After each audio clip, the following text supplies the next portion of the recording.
And next is our treasurer's office. Council, I move to open for discussion and review Fund 1000-0003, General Fund Treasurer, with $438,031 in the personnel category, $3,800 in supplies, $82,275 in services, and $0 budgeted in capital, for a total budget of $524,106. Second. Okay, and Monroe County Treasurer Jessica McClellan is joining us. Welcome, Ms. McClellan. Thank you, Council. It's just me here tonight, Treasurer McClellan, to present the Treasurer's budget. This is a really simple budget. The county runs on people power, and that is definitely what most of this budget is dedicated to. It's to salaries and benefits. The longevity line went up a little bit, but other than that, I have not changed anything in this budget from last year. I'm coming to the council for an additional appropriation for the $30,000 that is shown in this budget. If I get that additional appropriation, it will be used to convert books to microfilm, and so then it could be removed from the from this 2022 budget. But everything else is the same as last year. We do printing and subscriptions for our tax bills and postage, and maintenance agreement for our scanning machine and office supplies, and it's really just the same as last year and very simple. You guys have had a long night, and I wanted to give you guys a joke about having a long presentation, but I just couldn't bring myself to trick you guys. we always like jokes, especially at this point in the meeting. Yeah. Well, I was going to say something. Levity like goes a long way. Yeah, 5 people with me, and I had a long presentation, but you guys have been doing very, very important work so far tonight on very important departments, and I didn't want to disparage anybody. All right. Well, thank you for that information. And it looks like Mr. McKim has a question or a comment for you. Yeah. So would you prefer to do would it be advantageous to your office and to the public to do that microfilm project early, or start that earlier than 2020? It wouldn't make any difference to me. If it's going to take a while for the Indiana Archive and Records Administration Office to do this project. It's a very big project. I can wait until 2022 to start it. If you choose to do the additional appropriation this year, it will just give that office maybe like 3 more extra months to get started on it. That sounds good. Yeah, I guess maybe asking a different way, is there any reason to put it off till 2022? There isn't any reason. Those books are sitting in the basement. I was actually planning on doing it last year, putting it in my 2021 budget, but with COVID, I decided to leave it out because COVID money and our financial situation was so much up in the air. It doesn't matter if we wait until 2022 and budget for it, or we could do it additional and start it now. And you've already started the process for asking for an additional? Yes, it's been advertised. You know what, let's just do it early. Council, I move we amend line 30006, contractual, from 30,000 to 0. Second. Okay, we have We're doing it early. motion and a second for Mr. McKim to reduce contractual by 30,000. Any questions or comments? Just that I intend to support the additional when it comes up. Yeah. Likewise. Yes, Councilor Hawk. As a counselor liaison, this is something that I suggested when I first saw it on there, because if they have the equipment to get started and they can just do it as they can get to it, may as well get it ready, and what you can get done, you can get done. You're months ahead. Why not? Because it's all, 6 of one, half dozen of the other if we're going to be coming out of the cash anyway. So Sounds good. Councilor Wiltz. Well, I just wanted to add that anytime I hear that things of import are being kept in a basement, that makes me nervous and I'd like to start sooner. And so, Ms. McClellan, you feel like the staff bandwidth is there to handle this now versus in a later, but this isn't going to put any added pressures on your staff? Anything associated with this project if we do it now versus in 2022? Nope, we're ready to get it started. It's going to involve getting the books up to their office in Indianapolis, and then they take it from there. They take it from there. Cool. All right. Any other questions or comments on Mr. McKim's motion? Seeing none, we'll do a roll call vote to reduce the contractual line by $30,000 to zero. Councilor McKim, Yes. Councilor Hawk, yes. Councilor Munson, Yes. Councilor Spoonmore, Yes. Councilor Deckard is not present still, Councilor Iverson, Yes. Councilor Wiltz. Yes. Motion passed unanimously 6-0. Change is our bottom line.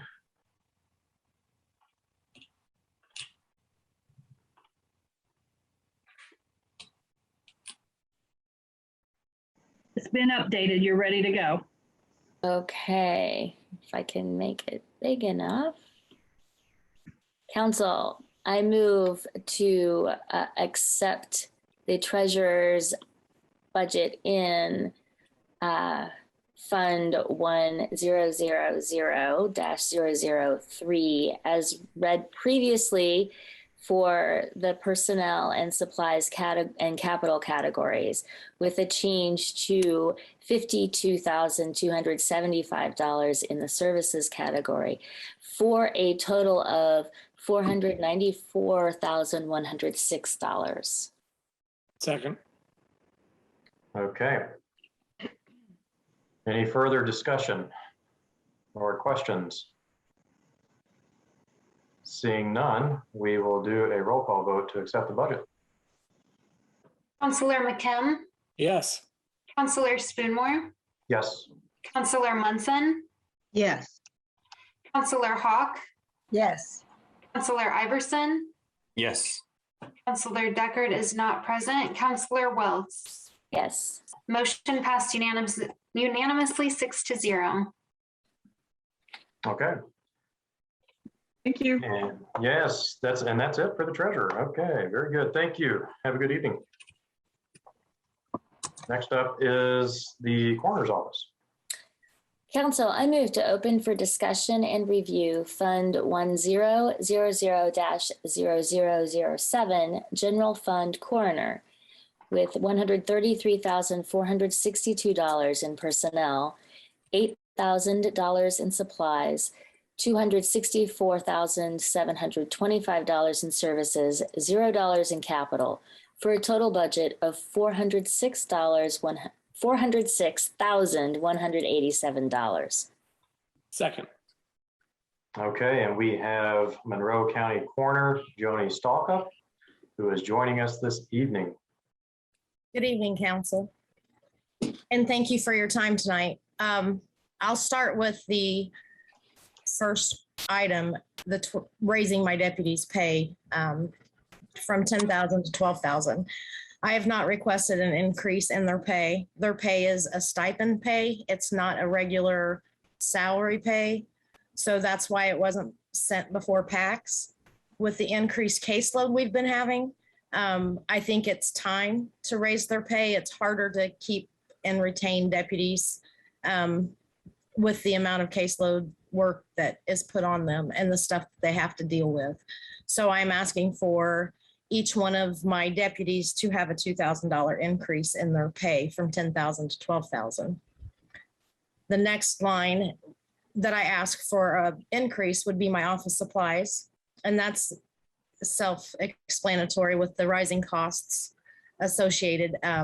That helps cover the cost of personal protection equipment for my staff and myself, and body bags, anything that we need. So I increased it by 400, but I also decreased the clothing allotment by 500 to try to consume some of that.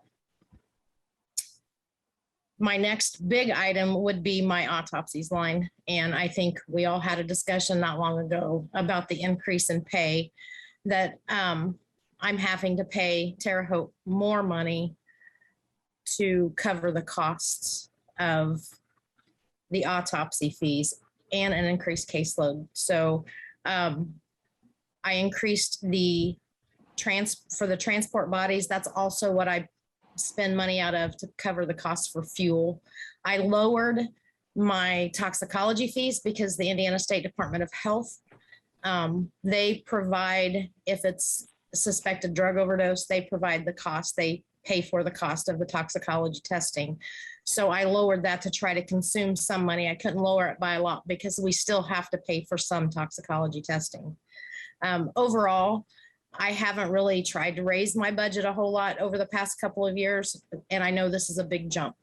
My staff, I can't say enough about them and what they deal with, and they're all fantastic and step up to the plate when they need to. So that is my budget.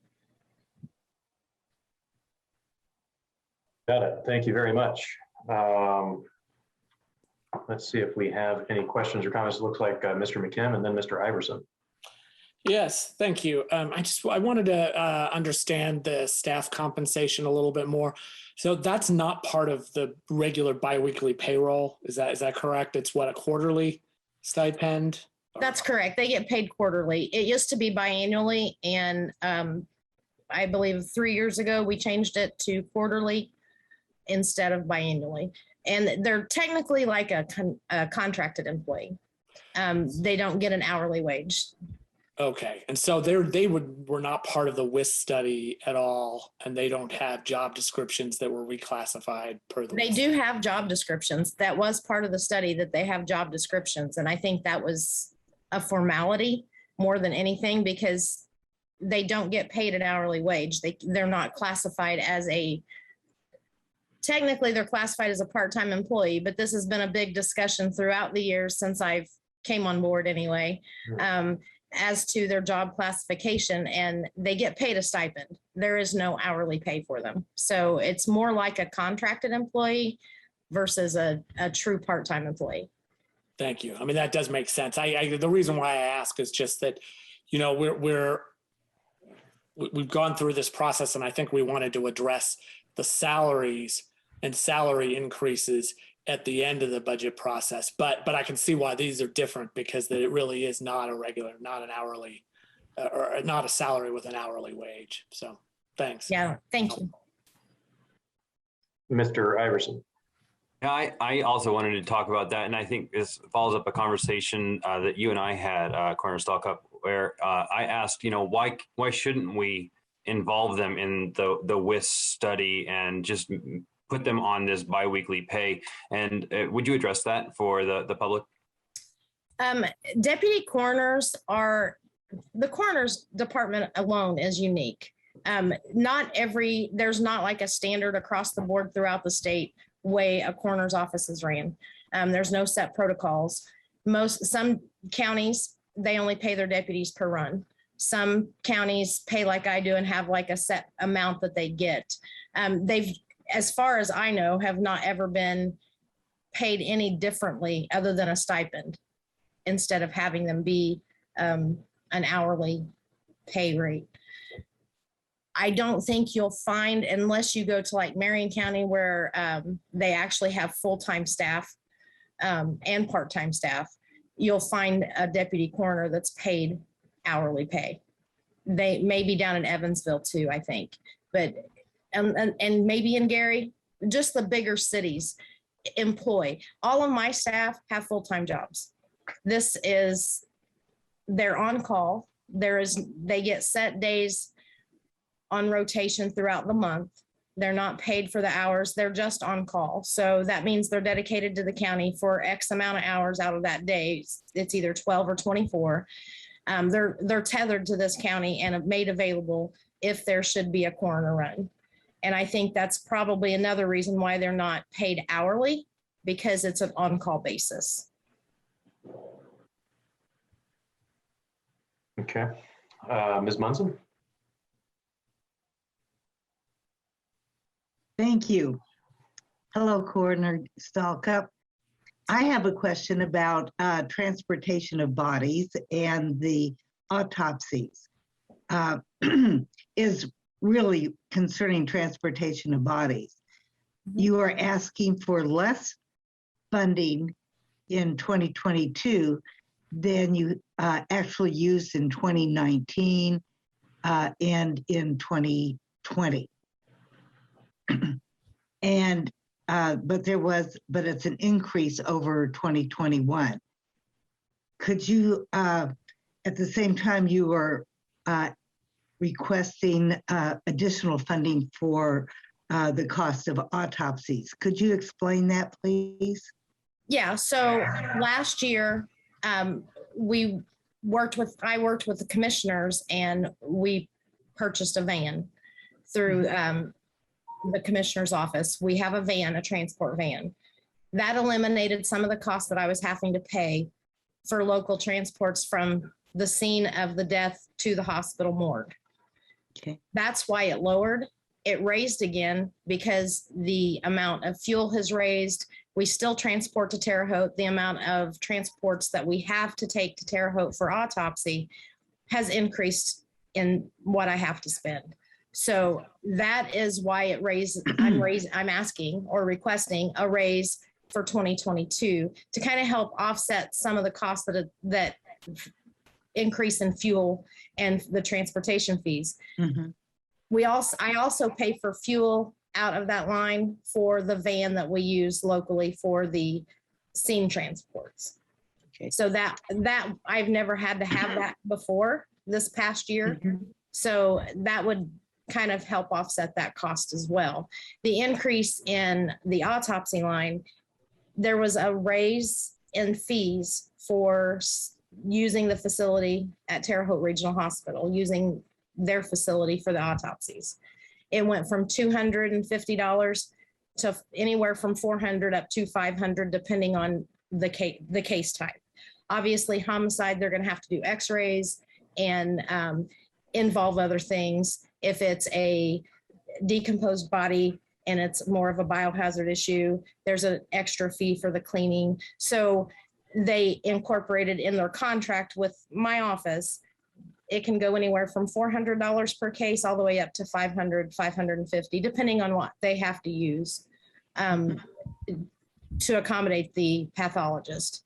Okay. The pathologist fee raised last year. It has not raised since, but it went from $900 to $1,100. That's the first time in 15 years they've even raised their cost, which is still considerably lower than any other forensic pathologist around here. They charge anywhere from $1,500 to $1,700, depending on the case. All this is very understandable now, and thank you very much. You're welcome. Thank you. Ms. Hawk? Yes. Recently, you alerted us to the fact that many times you have to rely on local funeral homes to assist you if there's not enough room at the morgue at the hospital. It's just my thought, and I wondered about your opinion. Should we be adding a line on here that we could in some way give some small recognition to those funeral homes as they are being used, that we compensate them in some way? So they don't invoice me. The times that I use them, they don't invoice me for storage fees or anything like that. The only time that I have to use them is when the morgue is at full capacity. I don't try to abuse it. So, and we work hand in hand with one another, me and all of the local funeral homes. So, I mean, I don't know how we would compensate them if they're not even going to invoice me for it. You know what I'm saying? They don't charge a fee for me to store a body there for 12 hours. They just do it. It's just an agreement. I mean, we just work well together and they're just willing to help out. I think moving forward in the future, hopefully the near future, we move towards having our own morgue. We wouldn't even have to have a line for that because we'll have our own place to take care of it, to house these individuals that's passed away that have no room at the morgue at the hospital. Does that answer your question? Yes, I suppose they wouldn't invoice you if they thought there was no money to pay them, but maybe that's if you have it all worked out and everybody's happy with it, then far be it from me to get in the middle of it. Yeah, there's a bunch of great people that work here in Monroe County in our funeral home. So. Okay, I want to go back to the stipend and the deputy coroners. Could you estimate about how much they're working for an hourly amount of time that they work per week? So my requirement that I kind of set forth for my deputies is they give me 5 24-hour shifts a month. So, and it can be split up in 12 hours. So some of them may choose to do 12 hours because it fits better into their schedule, but they're getting paid for 5 24-hour shifts a month. Now they could run on 5 or 6 cases in 24 hours, or they may get 0. I can't, it's too hard to predict death and what's going to happen. So if you figure out hourly how much they're actually working in that 24 hours, it would be difficult to set down and figure that out. It depends on their caseloads for that day. But they have to give me 5 24-hour shifts a month. Got it. Okay. Or split up in 12 hours. Yeah. And so kind of going back to the increase for the stipends, and I know that, these positions don't technically fit within, what WIS would consider a Monroe County employee, but I think anybody who's watching this meeting realizes that these positions get paid by Monroe County government and they work for a Monroe County government office. So, it kind of looks like a Monroe County government employee, which, I feel that way.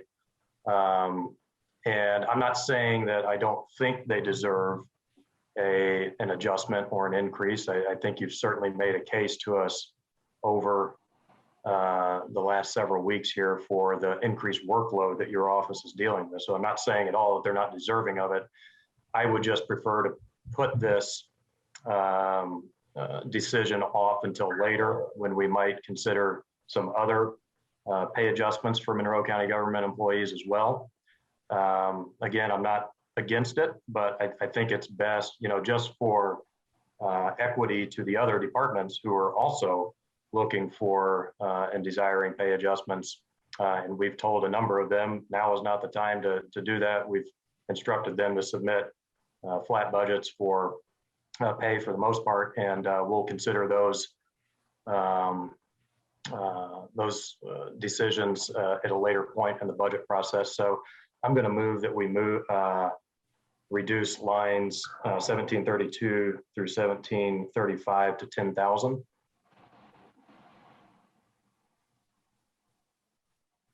And it will die without a second.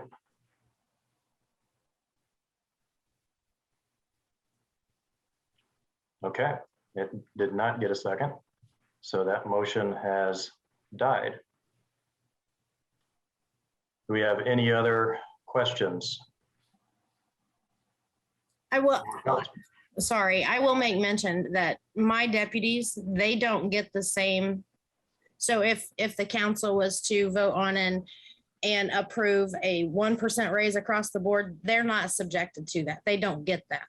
So because they're paid a stipend and not an actual salary per se, they don't get the Oh, yeah, I get that. I get that. I'm just, Okay.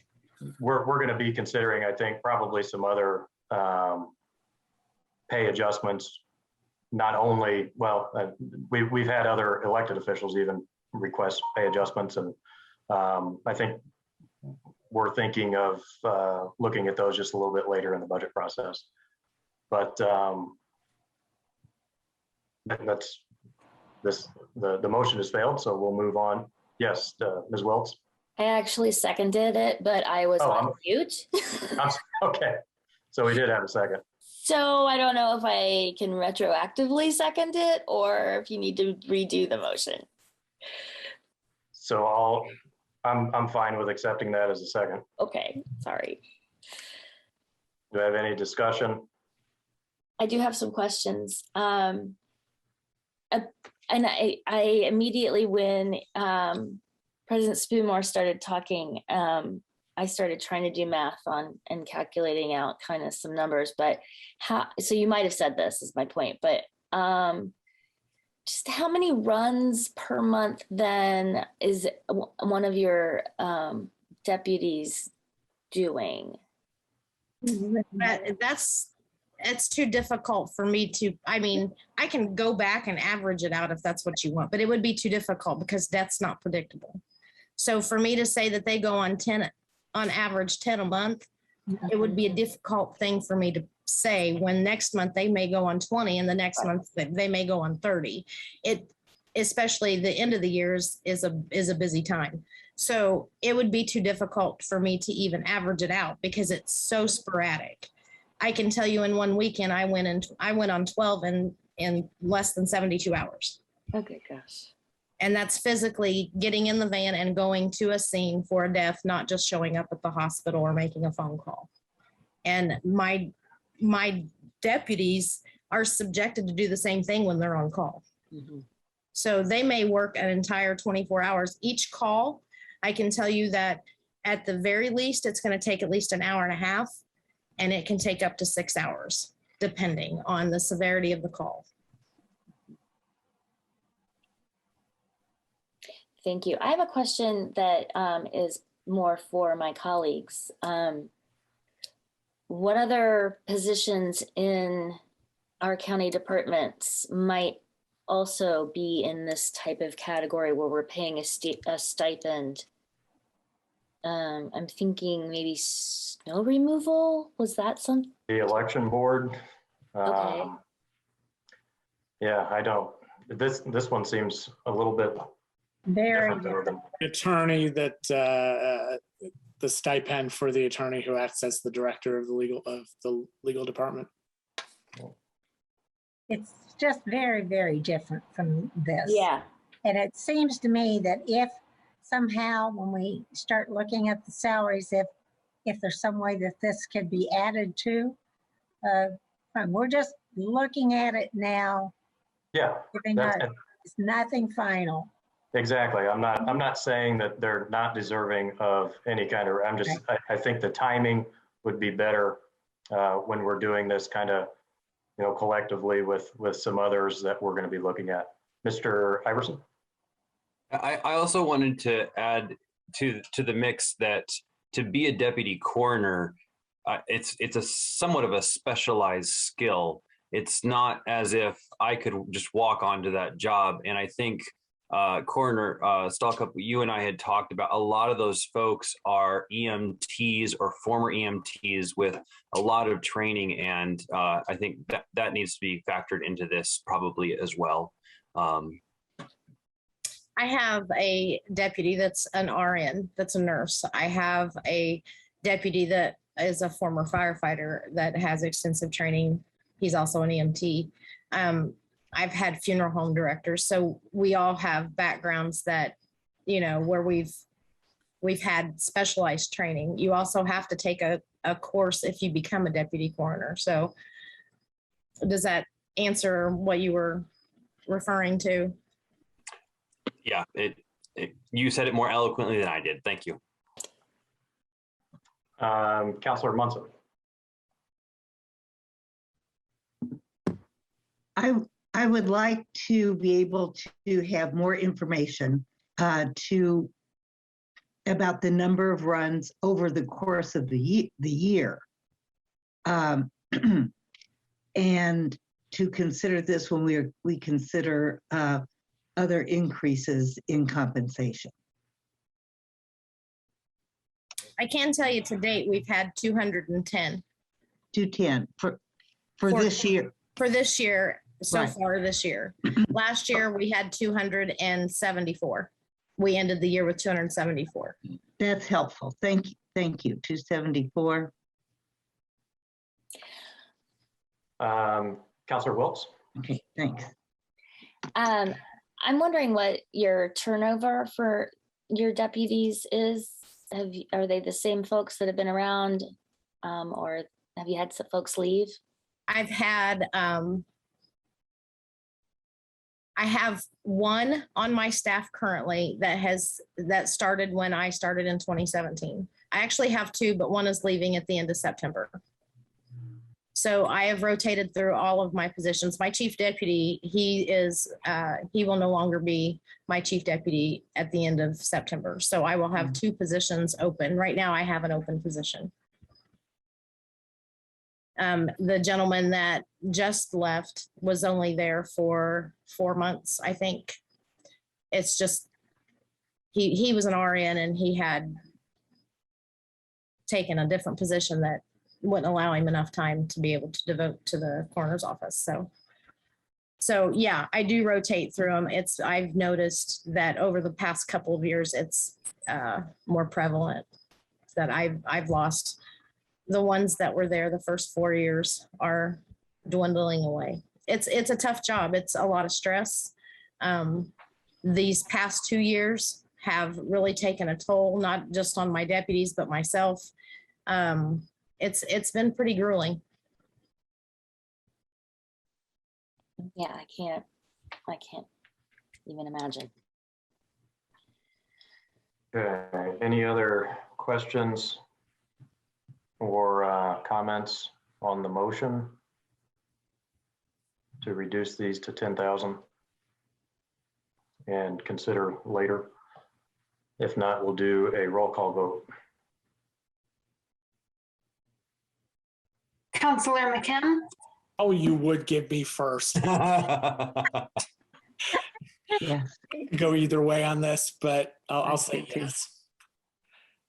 Counselor Hawk, I'm going to say no because this has always been almost a volunteer position because they just do it to serve the community. And I don't in any way want to make it, but I do understand the reason for the motion, but I'm just not going to support it. Counselor Munson, Yes. Counselor Spoonmore, Yes. Counselor Iverson, No. Counselor Wiltz. Yes. Motion passed majority 4-2. Okay.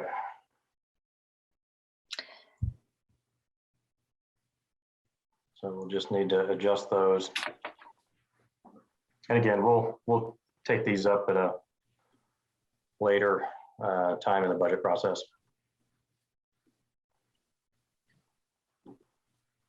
Okay. I don't see any magic happening on the screen, but I can do some math. I got it. It just took me. You're good.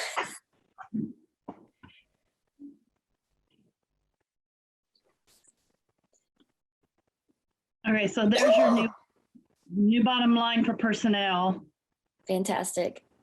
and then there's your new grand total. Perfect. Council, I move to accept the coroner's budget in Fund 1000-0007 as described for supplies and services and capital, and changed to, $124,850 in personnel for a total budget of $397,575. I'm gonna have to get glasses. Second. Okay, any final discussion? Or on any other items in the budget? Seeing none, we'll do a roll call vote to accept the amended budget. Counselor Munson, Yes. Counselor Hawk, Yes. Counselor Spoonmore, Yes. Counselor Iverson, Yes. Counselor Wiltz, Yes. Counselor McKim. Yes. Motion passed unanimously 6-0. Okay, Thank you, council. thank you, Ms. Stalkup. And that will conclude the coroner's office. Up next is the recorder's office. Council, I move to open for discussion and review Fund 1000-0004, General Fund Recorder, with $318,497 in the personnel category for a total budget of $318,497. Second. All right, Monroe County Recorder Eric Schmitz is joining us. Welcome, sir. Thank you for having me. Our budget for 2022 is basically the same as approved in 2021. Everything is pretty much flat there. So there's not, let's see, any differences there. There are some upticks in longevity. And that's, yeah, that's about it. All right. Do we have any questions or comments for Recorder Schmitz on this budget? I do. Ms. Wiltz, yes. Mr. Schmitz, is your position term limited? Yes, it is. I am termed out at the end of next year. Well, I will be sorry to see you go. Thank you. That means a lot. I didn't realize that. Yeah. Okay. Any further questions or discussion? Seeing none, we'll do this is a pretty straightforward, easy one here. Do a roll call vote, please. Counselor Spoonmore, Yes. Counselor Iverson, Yes. Counselor Wiltz, Yes. Counselor McKim, Yes. Counselor Munson,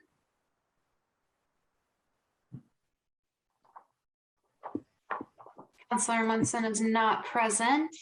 Counselor Hawk. Yes. Motion passed unanimously 5-0.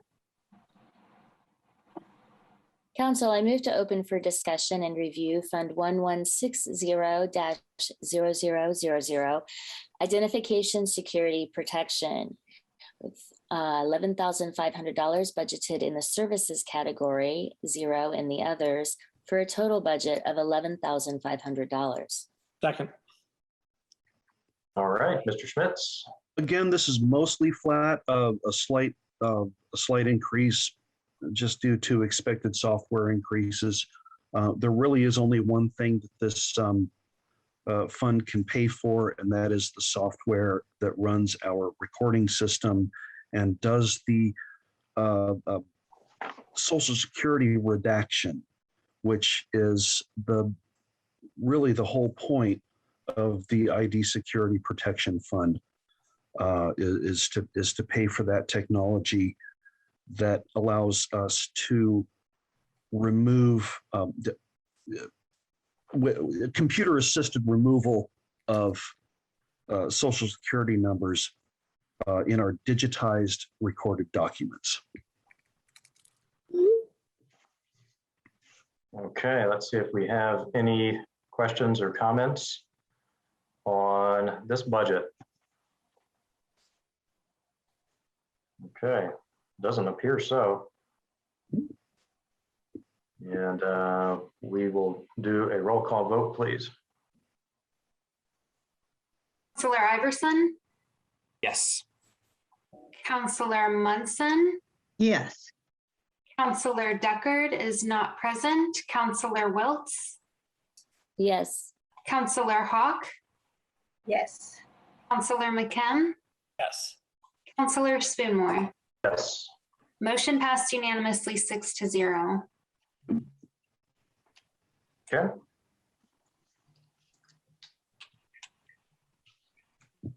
Apologies, I gotta move my screen. Council, I move to open for discussion and review Fund 1217-0000 County Elected Officials Training with $20,000 budgeted in services, 0 in the other categories for a total budget of $20,000. Second. All right. County elected officials training budget. This is the one that we collect that pays for the training for 5 elected offices and their departments. I believe that would be the recorder, the auditor, the treasurer, the clerk, and the surveyor. It's $10,000 less appropriation that we're requesting than last year. However, if you look at the 2020 actuals, we don't typically use more than $5,000 or $6,000 of this fund because of the way the recording fees are structured. This fund gets a good deal more than it expends, but we want to make sure that these officials have all of the resources they need to be fully educated for their job, for our jobs. Got it. Okay, thank you very much. Any questions? Yes, Mr. McKim. What is the balance right now? Do you know? The total balance of the fund, I don't have in front of me. I'm sorry. I mean, obviously it's enough to fund that. It's too bad that the uses of the fund are so restricted that it just ties up money that could otherwise be used. But I know that's not. This is not the case in other counties, of course, because training tends to cost the same for everybody, no matter what your revenues are. We have the benefit of being a larger county that just simply generates more revenue for the fund. So. All right. Any other questions or comments on the elected officials training budget? Seeing none, we'll do a roll call vote to accept it. Counselor Hawk, Yes. Counselor Munson, Yes. Counselor Iverson, Yes. Counselor McKim, Yes. Counselor Spoonmore, Yes. Counselor Deckard is not present. Counselor Wiltz. Yes. Motion passed unanimously 6-0. Okay. Thank you, counselors. And up next is thank you, Mr. Schmitz. Good to see you tonight. Up next is our surveyor's office. Council, I move to open for discussion and review Fund 1000-0006, General Fund Surveyor, with $174,665.25 in the personnel category, $550 in supplies, $6,500 in services, 0 in capital, for a total budget of $181,715.25. Second. Okay, and Monroe County Surveyor Tron Enright Randolph is joining us tonight to present his budgets for us. Welcome, Mr. Enright Randolph. Thank you. Glad to be here. I will just go ahead and jump in, run through a few things, and then I'm going to then move back to the larger increase, which I think is going to grab more of your attention and be a larger part of this overall budget and discussion. Quickly, there's a change for the midpoint. That's pretty straightforward. I also would like to leave the professional surveyor position as is. and then come back to you in 2022 to discuss that more thoroughly. I know that I made a few points at your previous work session, and I think we could extend that conversation in the next budget. Also, outside of that, it's pretty straightforward. So I'll go ahead and get into what I had prepared. I'm not going to just wing it today, as many of you have seen me do in the past. This won't be too long, but it's there's a lot of information here. So in 2006, there was a WISC report that spoke about moving elected county surveyor more in line with other elected officials. That was over 15 years ago. The elected county surveyor oversees the Surveyor Review Board in the corner perpetuation of Monroe County that establishes the public land surveying system, which is the framework of property rights, effectively protecting and the integrity of property rights across Monroe County, including the city of Bloomington, the town of Ellettsville, and all other established townships. Also, the Surveyor's Office architects, develops, publish, and maintains the award-winning Monroe County Survey Utility, a base web map that helps professional land surveyors access historic and survey-related records, monument records more easily online or via mobile device. This helps professional surveyors to make a more informed decision or judgment call on the field and or in the office. Having this information more available can prevent and or mitigate potential property disputes. The Surveyor's Office created a professional surveyor position that allows us to do boundary perpetuation survey and conduct a more thorough analysis and field work to determine and certify monument records. This also allows the surveyor office to get certified geodetic controls on our monument records that can be integrated into our GIS, meeting the state's code of being under the responsible charge of a professional surveyor. The Office of Monroe County Surveyor assists the public, other offices, contractors, developers, and private surveyors with questions related to their property, boundaries, and public land surveying system. The volume of inquiries and requests in our office has easily quadrupled. I have made it my job to provide a higher level of service to the community, putting constituents' needs at the forefront. The county surveyor is the only elected official that serves on the Plan Commission that isn't an elected representative of the county commissioner and the county council. The Plan Commission implements the county's comprehensive plan and amends and or writes county ordinance that protect our environmental resources, guides the growth of the county, and protects the public health and well-being of the citizens of Monroe County. The surveyor office has implemented a review process with petitions being filed at the planning, which enhances the way county does business, like architecting and developing a GIS geodatabase to preserve conservancy areas and or other concerns outlined in our ordinances. This need was identified in 2003 by our former assistant planning director, Jason Akins, and GIS is an essential component. This duty is outlined in our survey technician position and also performed by the county surveyor. The county surveyor serves on the drainage board, which helps guide and establish drainage and stormwater ordinance. It also provides waivers that pertain to our drainage areas. Like when we just recently approved a more strenuous release rate in our critical drainage areas. This will help protect Monroe County as we see increased development in these areas. The drainage board also reviews and provides recommendations to our MS4 coordinator. The county surveyor serves on the Stormwater Management Board, which deals with stormwater quantity and quality. The Stormwater Management Board directs capital improvement project, also establishes a ratepayers fee and sets the dollar amount to bring forth to the county council and the county commissioners.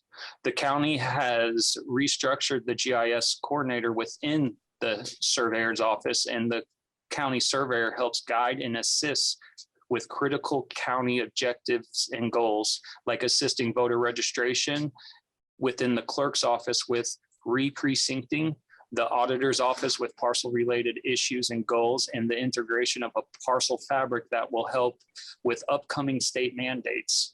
The planning department, we've also assisted with integration of the OpenGov electronic permitting and maintaining, and we also maintain other public-facing GIS platforms.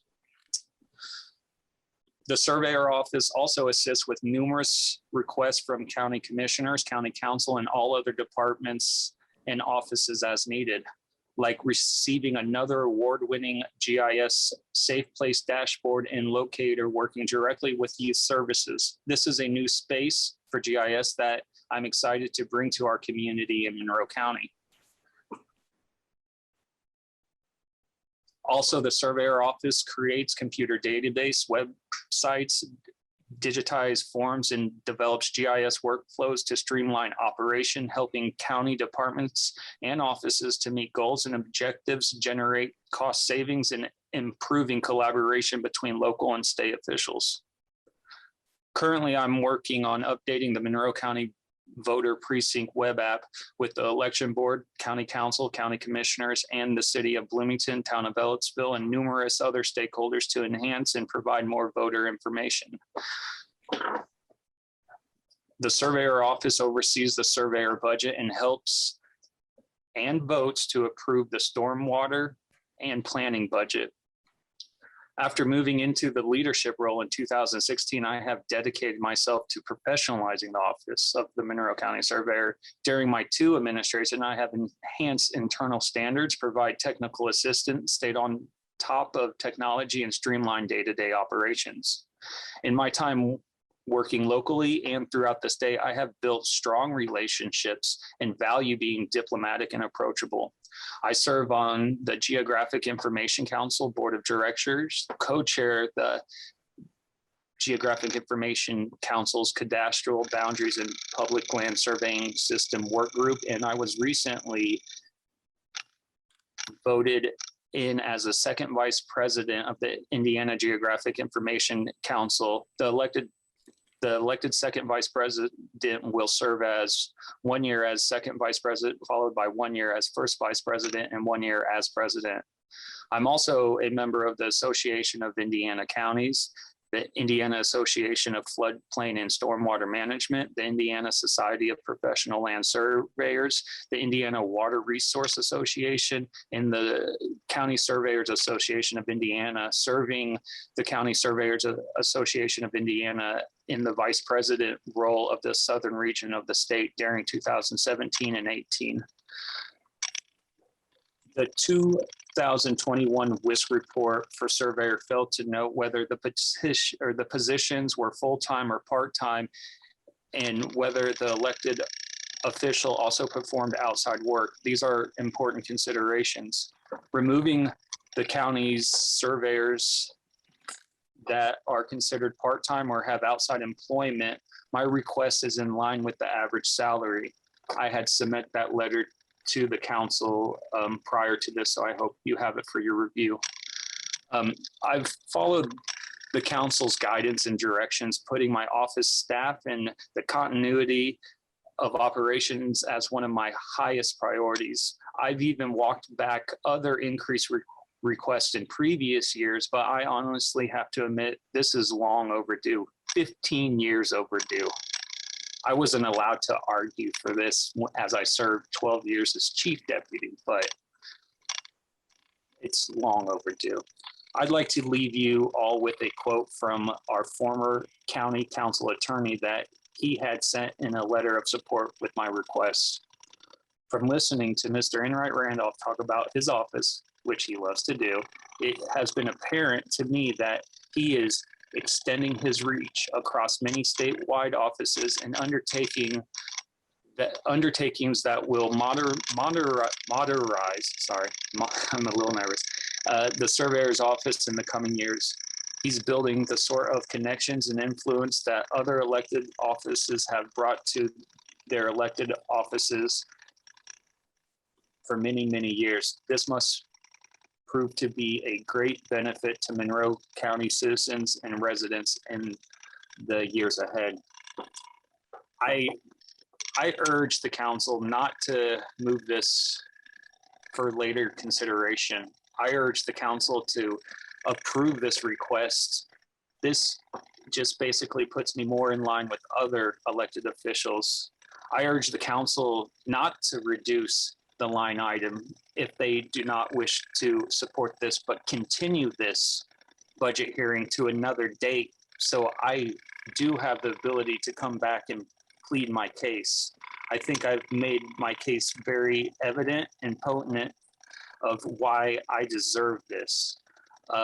Not as an individual, but as the county surveyor, and how we have increased the level of service in the job that we perform day to day.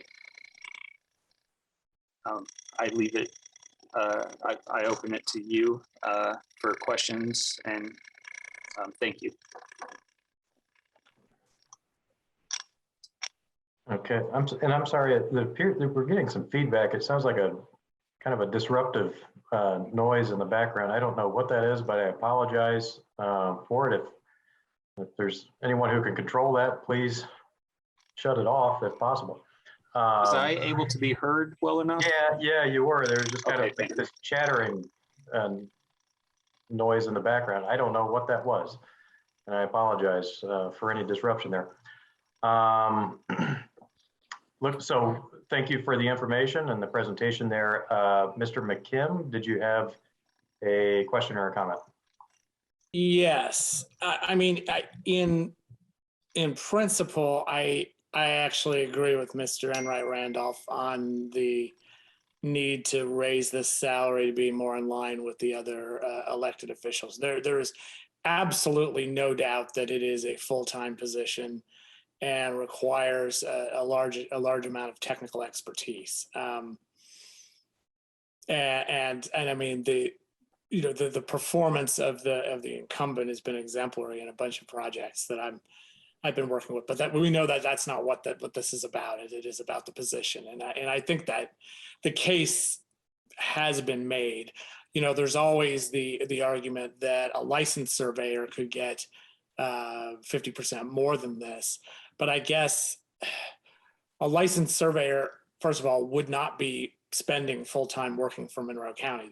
Monroe County government, because they could just make a heck of a lot more money working as a licensed surveyor. So I actually don't think it's necessarily in our interest to have a licensed surveyor as the elected surveyor position. So, you know, I am definitely, you know, I don't think Mr. Enright Randolph will be happy with me because he did ask for this salary to be left in here for the time being, and I really do think that we should be considering all of these salary increases at the end, like we had agreed. And I think he's had an adequate time to present his case, and I think we're aware of the rationale for it. So I'm interested in what my colleagues say, but my inclination is going to be to reduce this back down and then consider this request, and most likely for me, support this request at the end.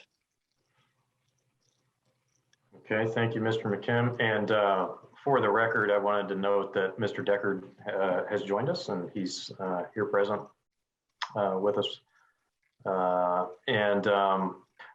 agree with Mr. McKim on what was, that was a big reason for why I made the motion I did in the previous budget that we considered. I think that these should all be considered a little bit later. I'm not saying that I don't think or that I think it's undeserving, but I just want a little bit more data, a little bit more information so that we can take a more big picture view of any potential pay adjustments that we might be considering.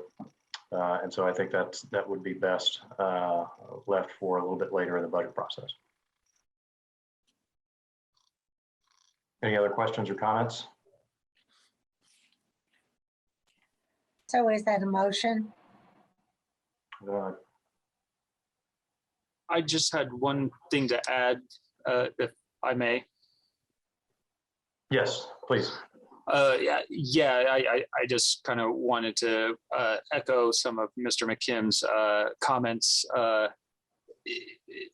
Recently in the surveying profession, it's really quite known that they can easily make $80,000 to $100,000 a year. So even if you calculated the 1.5 that has been a concern of councils for quite some time, it still only puts it at 90. But I would really doubt that they're going to be a full-time surveyor for the county. So as I can evaluate the WIS report and talk to numerous county surveyors, the ones that are licensed, they just have a very low pay and they kind of conduct a part-time gig. So what happens is they make special agreements with the county council. And, I think you can address that during that time that there might be someone interested in serving as the elected county surveyor and being a licensed professional surveyor. So I just wanted to echo that because that's been one hurdle or component of these discussions over my 16 years here at the county.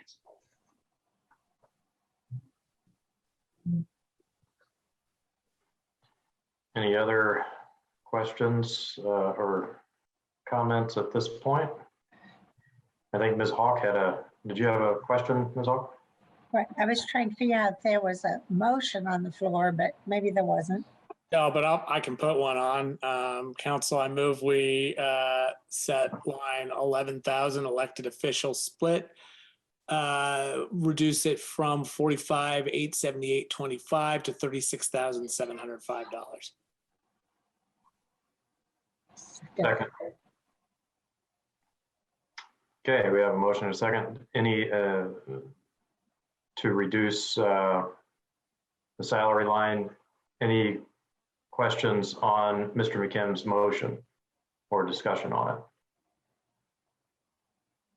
Mr. Decker. I just want to preemptively explain, I'm going to pass on both this motion and then on this budget since I came in midstream and no indication of anything. I just feel that that's fair to the item being heard and also the action that you all are considering. Thank you. Mr. Iverson? Yeah, I just want to clarify that the motion on the floor is solely for line 11,000 and not also for line 12,009. We'll get, where's 12,009? Is that the stormwater? That's stormwater. Yeah, you'll take that up with We'll take that up in a bit, yeah. I think that's on the 15th. Survey tech. That's the midpoint higher. Oh, I'm sorry. We'll take care of the stormwater when we get to that budget. Right, yeah. And sorry, I should make it clear that motion was also to include any changes in benefits. Excellent, yeah, okay. The midpoint hire for the surveyor technician is a current midpoint hire. That's not something new. We have a person in that position who is receiving the midpoint hire. Right. Got it. No. Thanks. That was not before in the previous. Okay. Any other questions or comments on Mr. McKim's motion? Okay, we'll do a roll call vote. Ms. Miller? Councillor Deckard? Pass. Councillor McKim? Yes. Councillor Hawk? Yes. Councillor Munson? Yes. Councillor Spoonmore? Yes. Councillor Iverson? Yes. Councillor Wills? Yes. Motion passed majority 6-0 to 1. 6-1 to 0, right? Or no, I'm sorry. I totally screwed that up. 6-0-1. Got it. Okay. Any other? So now we'll need to adjust that. It's adjusted and ready to go. Ready for a motion. I didn't even realize that. My apologies. Okay.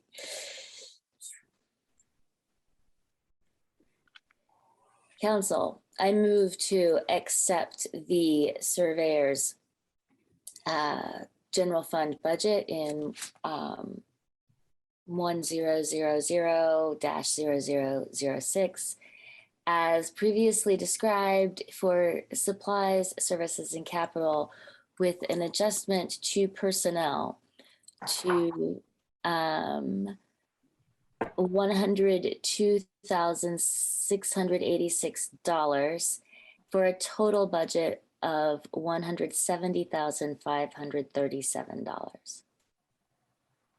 Second. Okay. Do you have any questions? Anything further? If not, we will do a roll call vote to accept the budget as amended. Counselor Iverson, Yes. Counselor Deckard, Pass. Counselor Spoonmore, Yes. Counselor Munson, Yes. Counselor McKim, Yes. Counselor Wiltz, Yes. Counselor Hawk. Yes. Motion passed 6-0 to 1. Council, I move to open for discussion and review Fund 1202-0000, Surveyor's Corner Perpetuation, with $63,367 in personnel, $6,550 in supplies, $49,450 in services, $0 in capital, for a total budget of $119,367. Second. Okay. Great, thank you. I just want to add one more comment before we jump ahead.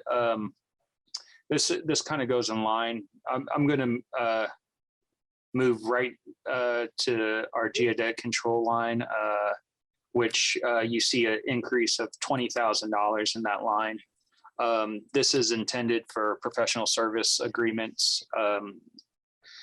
This is due to the fact of wanting to meet the same standards that I was able to implement with a professional surveyor, except for now we'll have to do professional service agreements to get those standards, since I found it quite difficult to attract any professional surveyor to the county at its current salary amount. Knowing quite well that I really doubt that this was the appropriate time to discuss increasing that line, and just already being in September, I plan to come to PAC to discuss the professional surveyor line more in depth. Like I mentioned earlier, it's easy. It's pretty common that a professional surveyor is paid $80,000 to $100,000 now in today's world. So to add on to something, just to let council know that what I say I do, and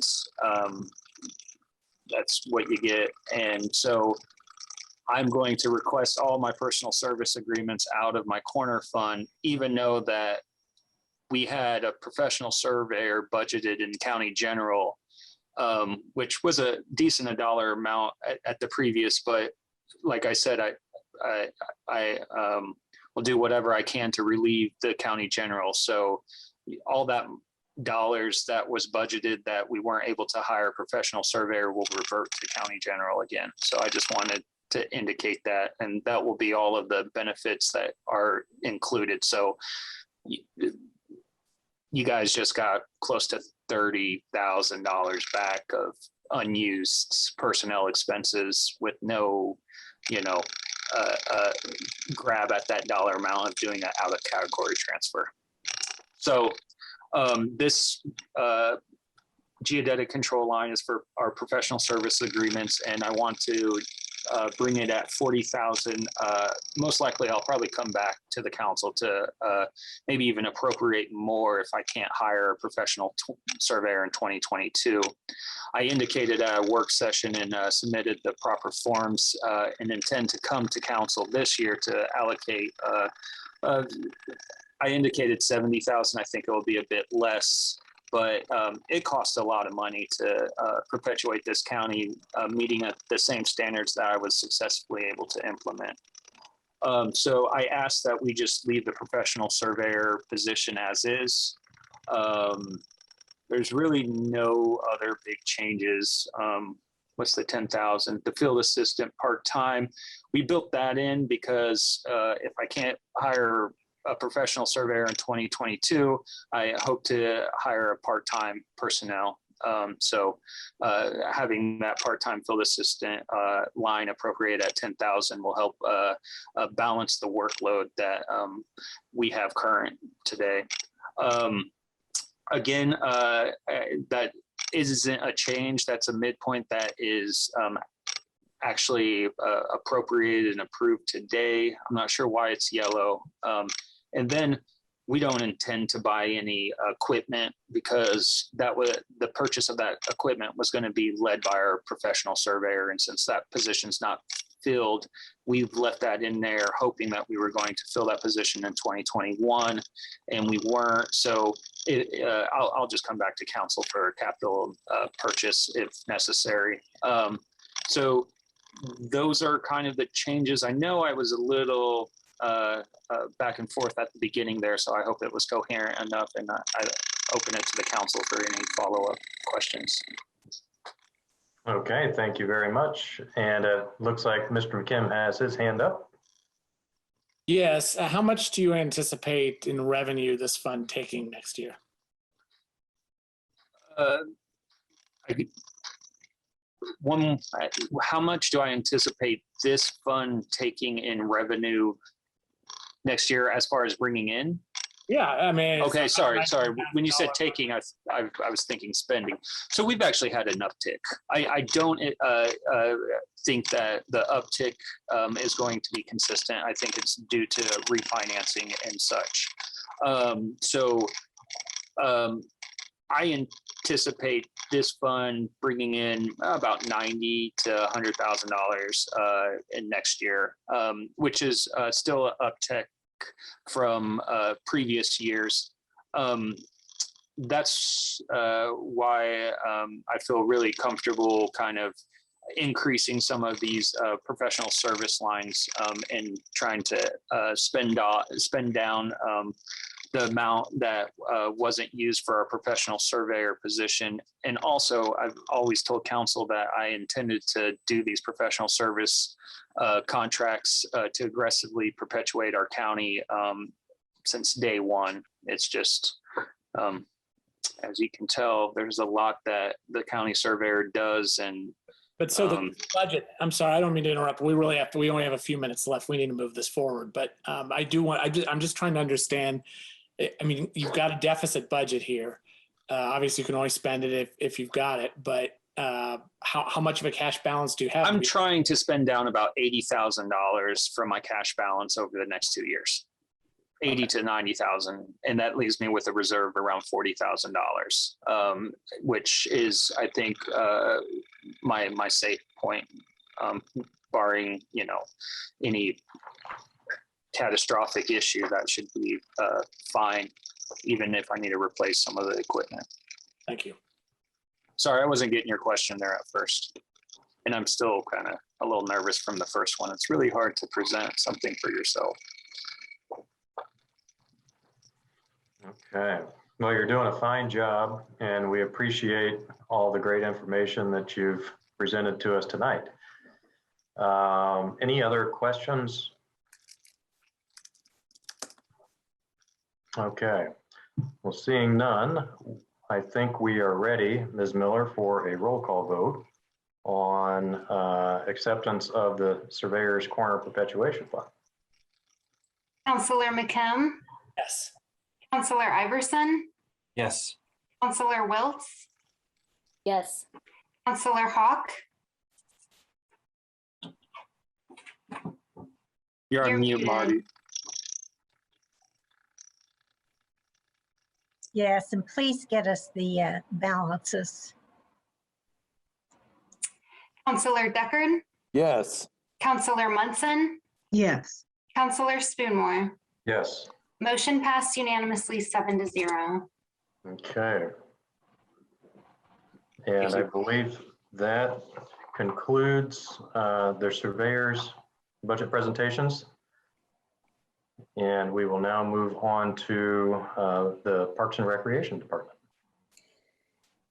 Council, I move to open for discussion and review Fund 1000-0803 General Fund Parks with $1,020,671 in personnel, $134,900 in supplies, $198,500 in services, and $0 budgeted in capital for a total budget of $1,354,071.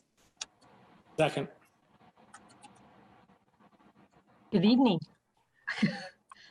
Is it my turn to talk? Yes, it sure is. Yes, please take it away. Thank you, Ms. Okay. Whitman. I do want to be very transparent, especially for the public that might be watching tonight. There are no big ticket items in our budget related to the Cars Athletic Complex. But what we are going to be doing is that we'll be starting a new committee early in this fall to talk about drainage and irrigation and lighting and synthetic turf, look at funding opportunities, and also look at priorities and work with the park board. So with that, would you like me to go down each line that has changed? Is that how you'd like me to do Sure, this? yeah, that's totally fine. Or things that might perk your curiosity. How's that? Yeah, let's do that. Okay, I don't know if you want to go up to the hourly or not, or the part-time. Sure. We're asking for $29,700 more. That is in two positions. One is for a March to October park position for someone to help us with all the extra land that we are operating. We have heavy equipment operators that we need for this. So we're just really busy and we really need help, at least one more person, and it's just for an hourly, it's not a full-time position. The other one is a $13,200 Cars Athletic Complex Supervisor. And you say, what is that? Well, right now, we've been trying it out. Normally we have no staff at the complex that we operate 7 days a week in the evening and on weekends, which means it is left up to the users to decide if they're going to play on a wet field or not. And we found that is not a good thing to do because it causes thousands and thousands of dollars of damage. Plus, if we have a supervisor on a 24-acre complex, it's also a safety issue. We can help people get off the fields in case we believe that the weather is bad. We can also protect the fields if we need to close the fields or to move people to different fields. So we find that this will be money well spent because if a field gets torn up, it could be out for a year or longer and thousands of dollars of damage. So that's that on the hourly.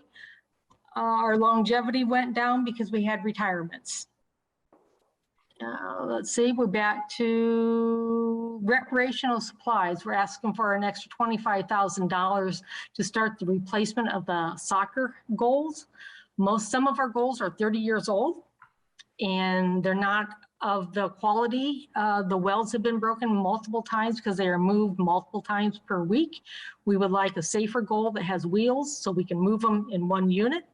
Because when you move a goal and you torque it every single time, the welds break. A 30-year-old goal is a very old goal, and we would like to start the process of starting to replace them.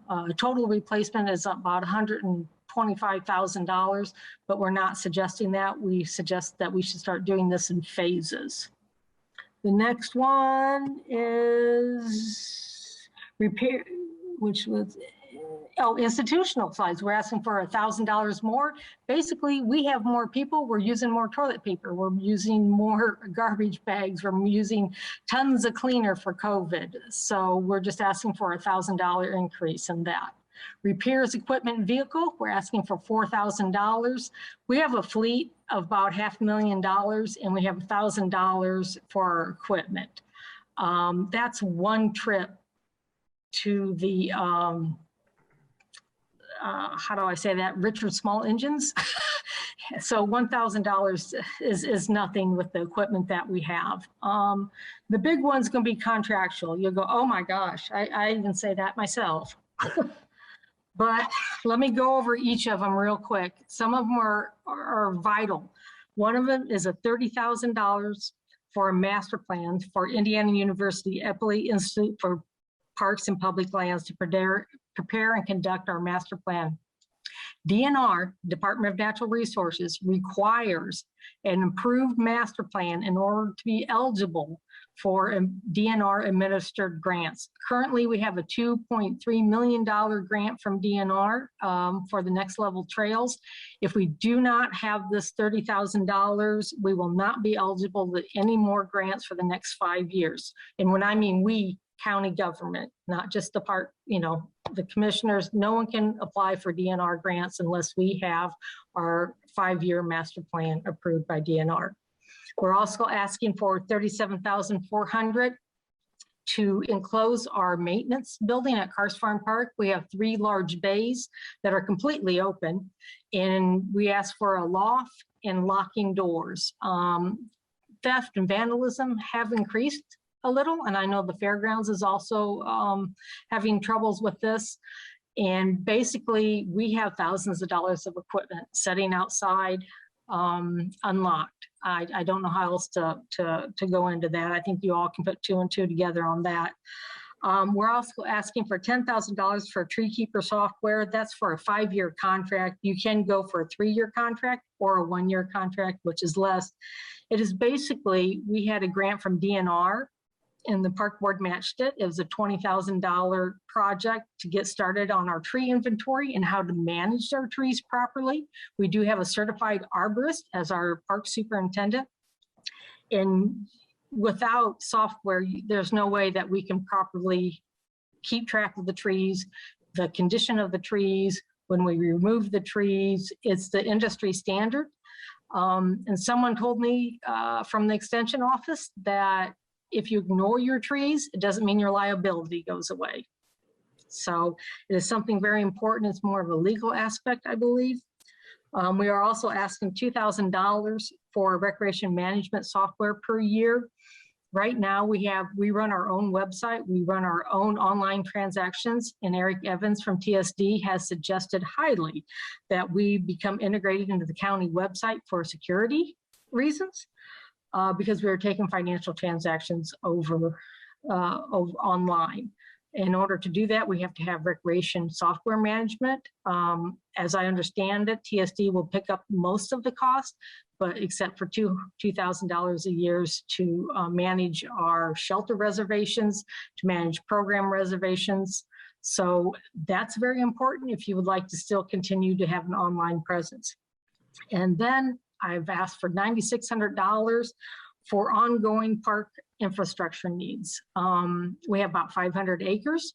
We have concrete, we have asphalt, we have drainage, we have water lines, and we have no line for any big projects. Right now we have $5,000 in that line. We use it for HVAC, small electrical needs, but we have drainage problems. We just spent $8,000 on potholes, just asphalt for potholes. So $9,600 isn't going to buy us much, but we can at least start on little projects, I believe. And I think that's all in contractual. We're going to scroll down a little. I think we're down to Greenway Professional Services, asking for $5,000 extra. We're going to be starting to take on the Vernal Greenway. It needs a lot of asphalt cracks situated that we have not taken care of this year. Everything is going up. We need to take some trees down still. We still need to make sure all the asphalt on the Limestone Greenway and the Cars Farm Greenway is good to go. And that's basically it on the Greenway. We have trash pickup, I believe. I have that as we need 4 more pickups of dumpsters. We have more trash, and we do ask the people to take the trash out, but it doesn't seem to always work. So we need probably 4 more trips of dumpsters, unfortunately. The parks have become very popular, especially during COVID, and we got to take our trash somewhere. I think that is all in the county general. Are there any questions? I know this is a large jump in our budget. Got it. Thank you very much. And we'll see if there are any questions for you. Looks like Mr. McKim has his hand up. Thank you, Yes. Ms. Whitmer. I guess I'm just trying to understand which of these lines, make sure I understand which of these lines are essentially one-time increases. Oh, One time. So, okay. so the goals, you're replacing 8. It definitely sounds like those goals need to be replaced. How many total do you have that need to be replaced? Well, we would like to put them on a rotation. $125,000 will replace them all. We're not asking for that. We're just asking for just to start the process of replacing them. We have 12 goals that are 30 years old.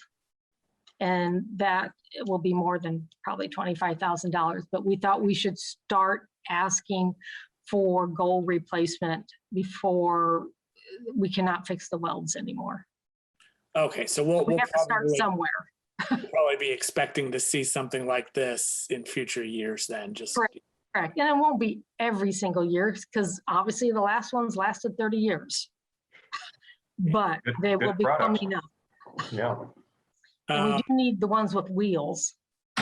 Yes, and I understand you don't want the welds falling apart as people are trying to move them or running into them. Correct.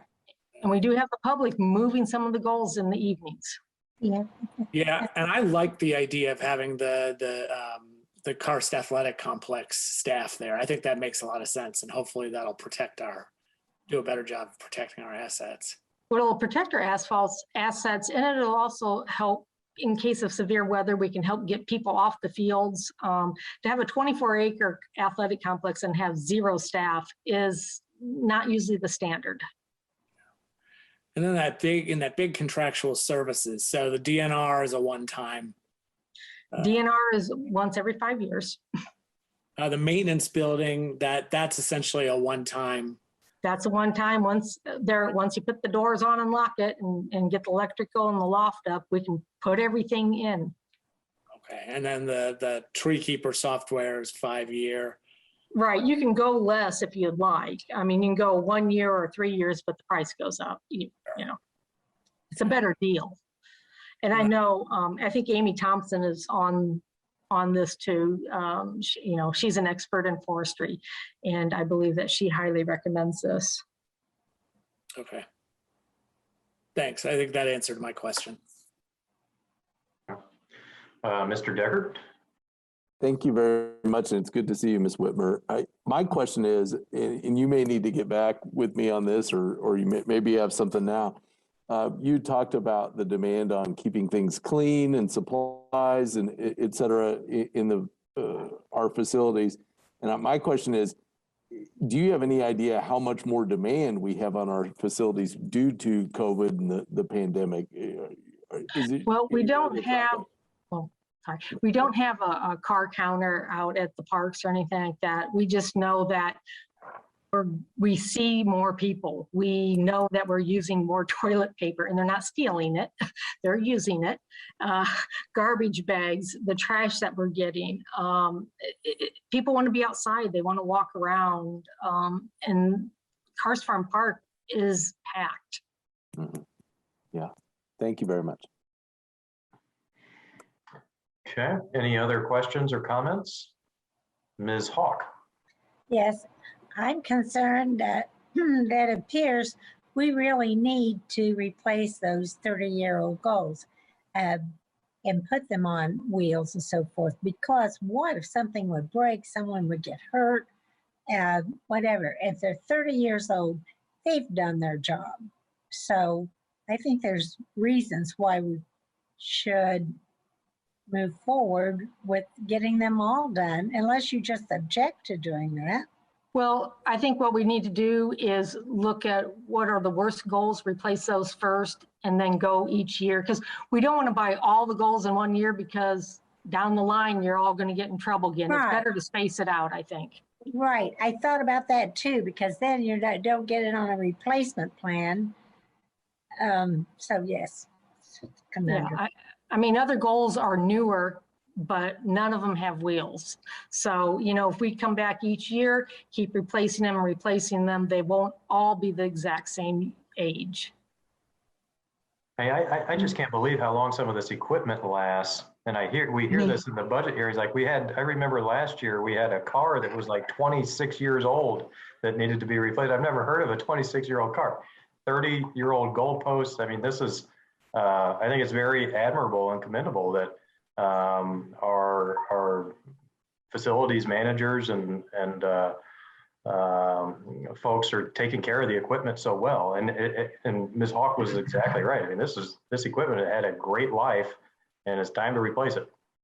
For sure. Now, I do have to say, we have staff younger than those goals. Yeah. I was 9 years old when those things were bought, so that's incredible. How about that you surplus the commissioners meeting this morning? Yeah. Ms. Munson and then Ms. Wiltz. Yes. My question concerns the director for Carts Farm Athletics, and I didn't see this as anything new here. Could you? Are you talking about part-time, hourly, or full-time? So I don't know. You talked about it, and I didn't know what line you were referring to. At the part-time, it's part-time. Hourly, we want two positions. One is an athletic complex supervisor, and then the other one is a March through October, 35-hour, $15 an hour. Got it. Yeah. Okay, thank you. Got it. All right, Ms. Wiltz. I just had a couple of things. First of all, I support everything in this budget. I've seen it all before as the liaison and have looked through lots of these items over the past couple of months even. So I really support the idea of getting not just goals, but a lot of these things kind of into a rotation. If something is recurring maintenance, let's treat it as such in our budget. And so I think kind of a lot of this represents moving toward that philosophy, which I think is very prudent. Unfortunately, I am going to have to pass on voting because I work for an entity that is contracting with the parks for their master plans. So I'm just gonna have to pass on the vote, and just wanted to express my support for all of the aspects of it. And I can also, to Councillor Deckard's question, relay that at least on a national level across the Parks and Recreation profession, the statistics are showing that the visitation was up between 25 to 50% at a very conservative estimate in Parks and Rec. So it's definitely taken a toll. Thank you, Ms. Wiltz. And Mr. Iverson? Yeah, Ms. Whitner, I have a question about your fleet, and I see that there's on line 3004, there's some repairs for equipment. And I was wondering, as the board meets and as you're considering everything, are you seeing more of a demand or thinking about a demand for electric vehicles and charging stations out in the parks so that others with electric vehicles can charge their vehicles? No one's actually ever mentioned it to us except maybe the commissioners. And when we look at that equipment, that actually isn't vehicles. It's tractors and mowers and all of our other equipment. It is not trucks per se. That comes out of a different line. Oh, that's helpful. Thank you. Mr. McKim, and then Ms. Hawk. Yeah, I guess it's just an overall comment. I mean, obviously, I'm pretty nervous about the large increase here, but I am definitely going to be supporting it because it does appear that every one of these increases, every single one, is about taking care of our parks property and making sure it's still there and usable to our visitors and the Monroe County residents. And so I think, that's just what comes with having a park system like this that everybody values so much and uses well, so we have to take care of it. That costs money, so we'll be supporting this. Ms. Hawk? Yes, I think it's essential we get expensive equipment under roof and enclosed and kept safe. I think we just have to move forward on that as quick as we can. Doesn't take too long to lose a lot of money if somebody gets in an ocean. The other thing is, the mower, you're going to go ahead and bring that to us, right? This next Yes, later, and so if the public is watching, later this month, we'll be asking the council for Karst Athletic Complex mower and a field striper and another item. So the Right. council's been very supportive of the athletic complex. Right. I just think people really want you to get that and get on it, because you can go ahead and use that for the rest of this season. Oh, yeah. I mean, it's vital for an athletic complex. We have 24 acres basically of groomed fields. Mm-hmm. Very good. Mr. Kim, did you have another comment? Nope, just never lowered my hand. Sorry. Got it. Okay, do we have any other questions or comments before we take a vote to accept this budget? All right, seeing none, we'll do a roll call vote to accept the General Fund Parks budget. Councilor Munson? Yes. Councilor Deckard? Yes. Councilor Iverson? Yes. Councilor Spoonmore? Yes. Councilor Hawk? Yes. Councilor Welts? Pass. Councilor McKim? Yes. Motion passed 6-0 to 1. Thank you and have a good evening. Yes, thank you. Actually, do we have another non-reverting capital? Oh, yeah, that's right. Yep. Let me do a coming back. Yep. Welcome back. Council, I move to open for discussion and review Fund 1178-0000 Parks Non-Reverting Capital, with zero in the personnel category, $10,000 in supplies, $15,000 in services, $35,000 in capital, for a total budget of $60,000. Second. Okay.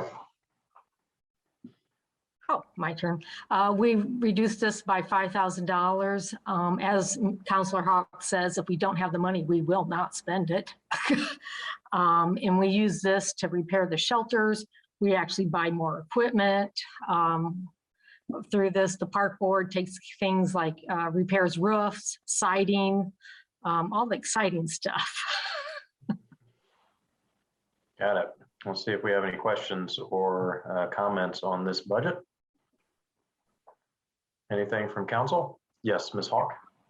Do we have an idea of what cash you have in there that now? We have about 30, we have 34,000.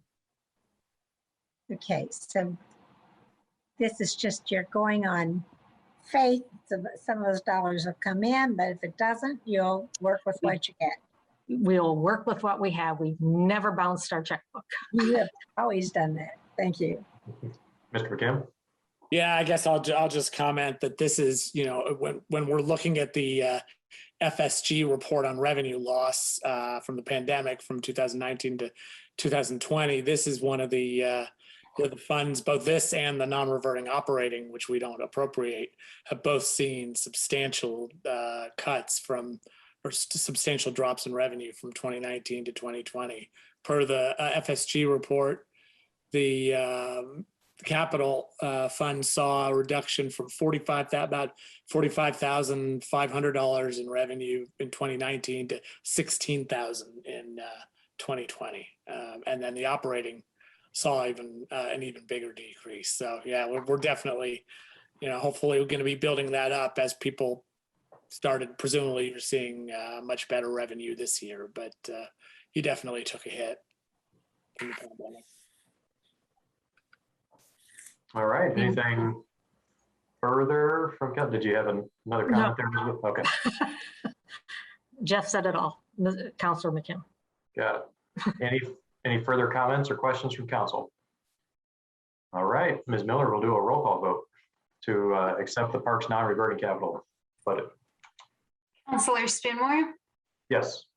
Councilor McKim, Yes. Councilor Deckard, Yes. Councilor Munson, Yes. Councilor Wiltz, Yes. Councilor Iverson, Yes. Councilor Hawk. Yes. Motion passed unanimously. Okay. Have a good evening, Ms. Whitmer. Now, thank you. And up next, our final budget request for the evening, Extension Services. Council, I move to open for discussion and review Fund 1000-0011 General Fund Extension with $121,904 in personnel, $7,736 in supplies, $135,917 in services, $0 in capital, for a total budget of $265,557. Second. All right, and Director Amy Thompson is joining us tonight for this budget presentation. Welcome, Ms. Thompson. Thank you. And hopefully I'll be a relatively painless finale to your first night of fiscal fun. Real quickly, I do want to mention that my colleague, Thomas Alt, who is our new 4-H Youth Development Extension Educator, is tuning in to his first ever county budget hearing process. So he's not on camera, but he's learning about the process here with us as we go along.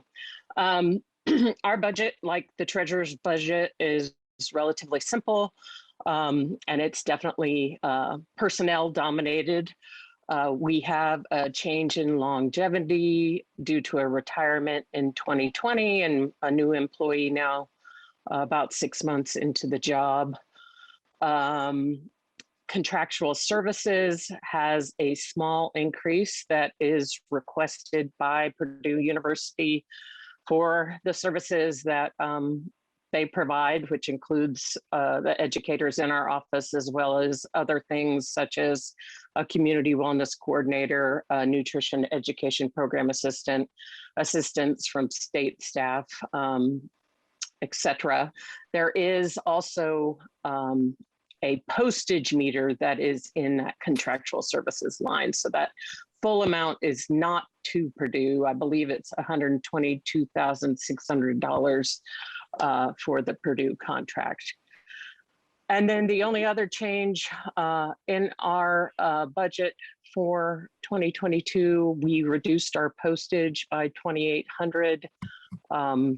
We're done less and less postal mailing over the years. We communicate with our clientele multiple ways: social media, listservs, texting, etc. And so just our need for mailing has decreased.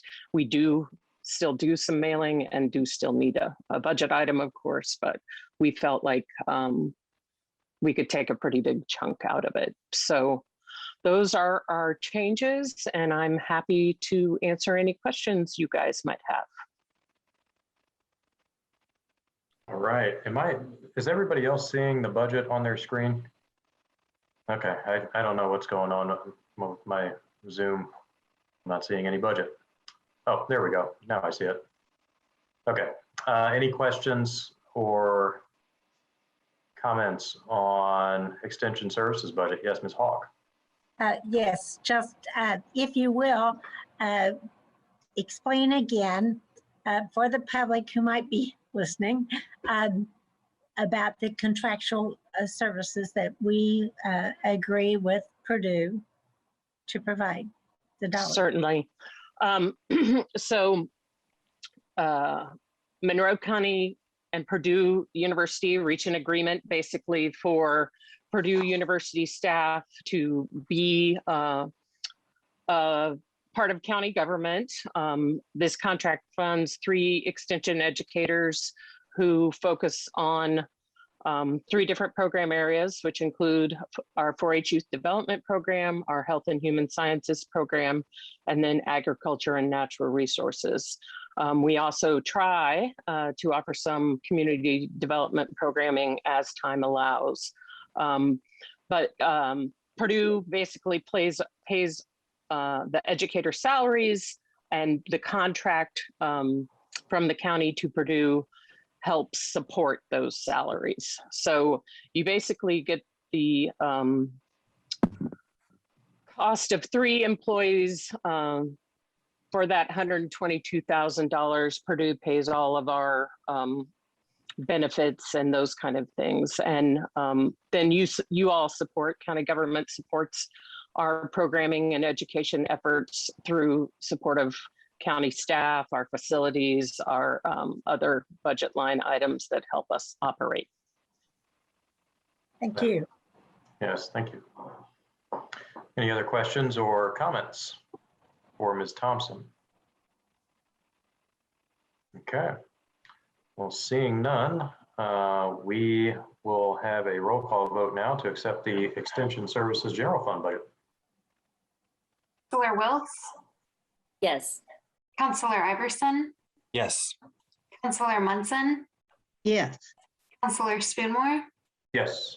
Counselor McKim? Yes. Counselor Deckard? Yes. Counselor Hawk? Yes.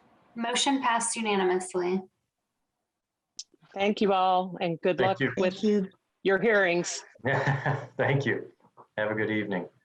All right, so that's 1 down, 4 to go. We'll check with council now and see if there's any final comments that you all would like to make before we recess this meeting to our next budget work session. Yes, Mr. Iverson. I'm so hesitant to raise my hand. I was made aware that this is the 2nd day of Rosh Hashanah, the Jewish New Year. And so I'm very glad that we're able to do this so that people can watch later. And just wanted to be aware of that some people may not have been able to attend due to that holiday. Thank you, Mr. Iverson. Any other final remarks here this evening?